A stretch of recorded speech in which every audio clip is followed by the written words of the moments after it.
शेखर फिर से बोला। मेरे को पागल समझा है क्या?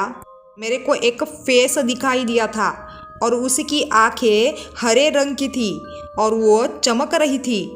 होटल में आए बाकी मेहमान जो खाना खा रहे थे शेखर की बात सुनकर उसका मजाक उड़ाने लगे। व्यंग्यात्मक रूप से शेखर की तरफ देखकर हंसने लगे।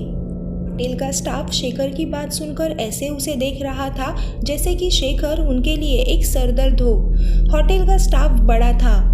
उसमें से एक वेटर आगे आते हुए शेखर से बोला, कुछ नहीं सर, आपको गलतफहमी हुई होगी। सामने बहुत सारी रोशनी और होटल की रोशनी आपकी आंखें चौंधिया गई होंगी और इसीलिए रोशनी की ओर से जो अंधेरे में आपने देखा वो रोशनी आपकी आंखों में चुभ गई होगी और जब अंधेरी की तरफ देखा तो वहाँ आपको चमकती हुई कौन सी आंखें जैसी चीज़ दिखी होगी।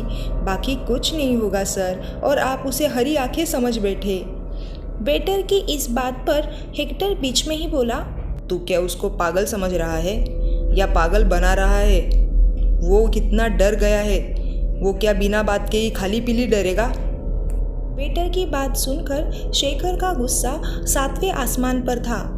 गुस्से के मारे शेखर की आंखें लाल हो गई थी। शेखर ने कहा, क्या मैं तुम सबको पागल दिखाई देता हूँ? मेरे को साफ साफ फेस दिखाई दिया था और उसकी आंखें चमक रही थी। रोशनी की बातें तुम जो कर रहे हो, तुम क्या साइंस के स्टूडेंट हो?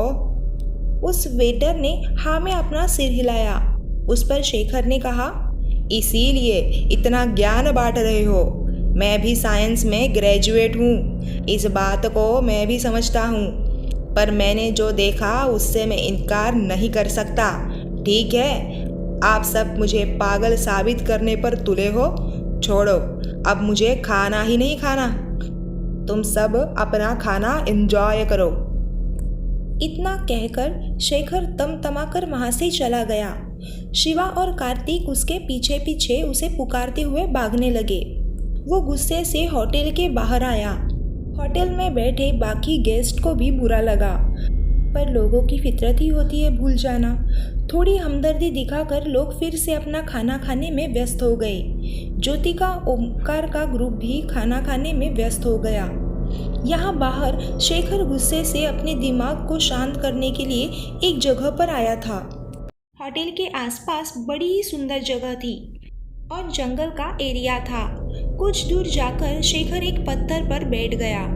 शेखर को बचपन से ही एक आदत थी, अगर उसे हद से ज़्यादा गुस्सा आए तो वो किसी शांत जगह जाकर अपना दिमाग शांत करता था, क्योंकि बचपन में घटी उस घटना के बाद उसे अपने गुस्से पर कंट्रोल करना उसने सीख लिया था। बचपन में शेखर जब 7 साल का था तो शेखर और उसके दोस्त के बीच एक छोटे से बात से झगड़ा हो गया। शेखर को इतना गुस्सा आया कि उसने पेंसिल की नोक उसके सर पर मार दी। पेंसिल की नोक उस दोस्त के सिर में घुस गई। उस वजह से खून के फव्वारे उड़ने लगे। वो बच्चा डर के मारे बेहोश हो गया और शेखर डर से कांपने लगा। उनका ये झगड़ा उनके स्कूल के क्लासरूम में हुआ था। बाकी बच्चे उनका झगड़ा देखकर डर गए और उन्होंने टीचर को बुलाया। फिर टीचर ने शेखर और उसके दोस्त को प्रिंसिपल के पास ले गए। प्रिंसिपल और घर वालों से शेखर को बड़ी डांट मिली। उसके पापा बहुत गुस्सा थे और कुछ दिनों तक उसे बात बात पर डांटते रहे। उसके गुस्से की वजह से माँ को भी बड़ी परेशानी हुई थी। जिस लड़के को शेखर ने जख्मी किया था उसकी माँ शेखर के माता पिता को क्रिमिनल के माँ बाप कह रही थी। शेखर की वजह से शेखर के माँ बाप को बड़ा दुख हुआ था। कुछ महीने तो शेखर से उन्होंने ठीक से बात भी नहीं की। इस घटना का शेखर के मन पर बड़ा गहरा असर हुआ था, इसलिए बड़ा होने पर भी वो अपने गुस्से से खुद ही डरता था।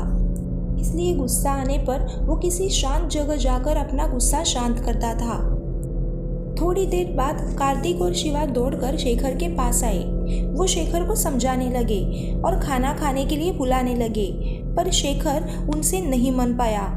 शेखर ने उन्हें मना करते हुए कहा, तुम दोनों आगे जाओ, मैं अपना दिमाग शांत करके होटल वापस आऊँगा। होटल कुछ दूर नहीं है, होटल मुझे यहाँ से दिखाई दे रहा है, 5 मिनट की दूरी पर ही है। मैं आ जाऊँगा, तुम खाना खाकर अपने रूम में सोने चले जाओ। मैं थोड़ी देर यहाँ बैठकर अपना दिमाग शांत करता हूँ। शिवा और कार्तिक ने शेखर को बहुत समझाया, पर शेखर उनके साथ आने के लिए तैयार ही नहीं था। आखिर शिवा और कार्तिक वहाँ से चले गए। रात गहरा गई थी। रात के 2 बज चुके थे। शिवा को पानी की प्यास लगी। वो बेड से उठकर पानी पीने लगा। सामने कार्तिक पैर पसार कर आराम से सो रहा था, पर कुछ बात मिसिंग थी। शिवा सोचने लगा। शिवा मन में बोला, अरे हाँ, शेखर कहाँ है? उसकी खर्राटों की आवाज़ नहीं आ रही। शिवा ने पानी की बोतल टेबल पर रखकर शेखर की बेड के तरफ अपना सिर घुमाया, पर शेखर अपने बेड पर नहीं था। शिवा को थोड़ा अजीब लगा। उसने शेखर को कॉल किया। 2-3 कॉल करने पर भी शेखर ने कॉल नहीं उठाया। शेखर को अब चिंता होने लगी। उसे लगा शायद शेखर बालकनी में हो सकता है, इसलिए शिवा बालकनी में गया, पर वहाँ पर शेखर नहीं था। अब शिवा को और भी चिंता होने लगी। वो कार्तिक को उठाने लगा, पर कार्तिक गहरी नींद में था, इसलिए वो उठने के लिए तैयार ही नहीं था। शेखर उसे हाथ से हिलाते हुए बोला, अबे कार्तिक, उठना, शेखर अपने बेड पर नहीं है। कार्तिक नींद में ही बोला, अरे फिर मुझे क्यों उठा रहा है? शायद वो बाथरूम गया होगा। क्या तू भी उसके साथ बाथरूम जाना चाहता है क्या? कार्तिक की ये बात सुनकर शिवा बाथरूम में गया, पर बाथरूम भी खाली था। शिवा फिर से आकर कार्तिक को उठाते हुए बोला, अबे शेखर बाथरूम में भी नहीं है। ये सुनकर नींद में ही कार्तिक बोला, अबे फिर बालकनी में होगा ना। शिवा ने ना में अपना सिर हिलाते हुए कहा, अबे वो बालकनी में भी नहीं है। मैं सब जगह देख कर आया हूँ, पर वो नहीं है।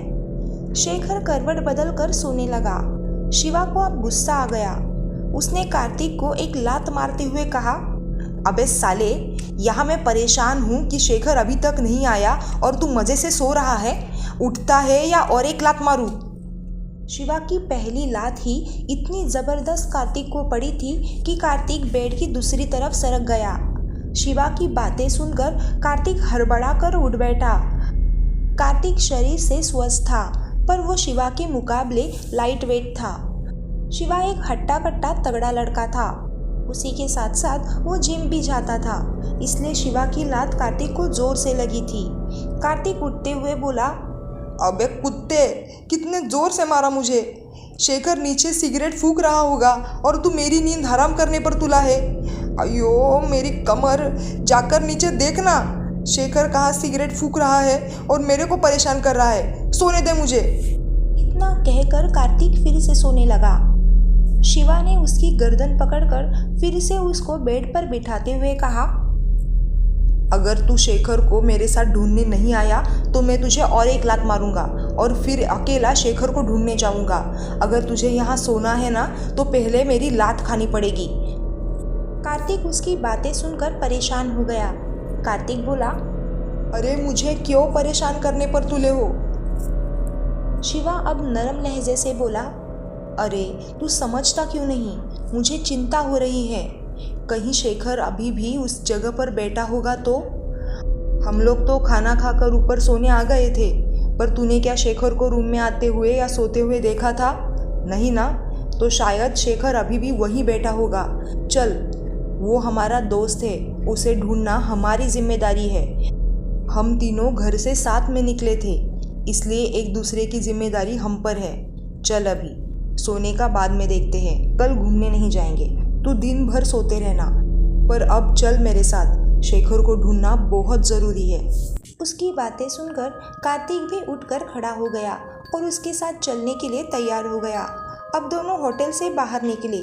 जिस जगह शेखर बैठा हुआ था उसी जगह दोनों चले गए। उस पत्थर पर शेखर अब नहीं था। उन दोनों का सिर चकरा गया। अगर शेखर रूम में नहीं है और यहाँ पर भी नहीं है तो शेखर कहाँ है? अगले भाग में जारी रहेगी। आपके पास भी ऐसे ही किस्से, हॉरर स्टोरीज़, कहानियाँ हैं, एक्सपीरियंस है तो आप मुझे इंस्टाग्राम, फेसबुक पेज या ईमेल कर भेज सकते हो। अगर कोई राइटर्स या पोएट्स है तो वो अपनी कहानियाँ और कविताएं भी मुझे भेज सकते हैं। आपको आपको ये कहानी अच्छी लगी हो तो लाइक ज़रूर करना। कुछ आपको सुझाव या कमेंट करने हैं तो कमेंट बॉक्स में लिख सकते हैं। और आगे के वीडियोस की नोटिफिकेशन पाने के लिए सब्सक्राइब ज़रूर करना। अपना और अपने परिवार का ख्याल रखें। धन्यवाद। जय हिंद।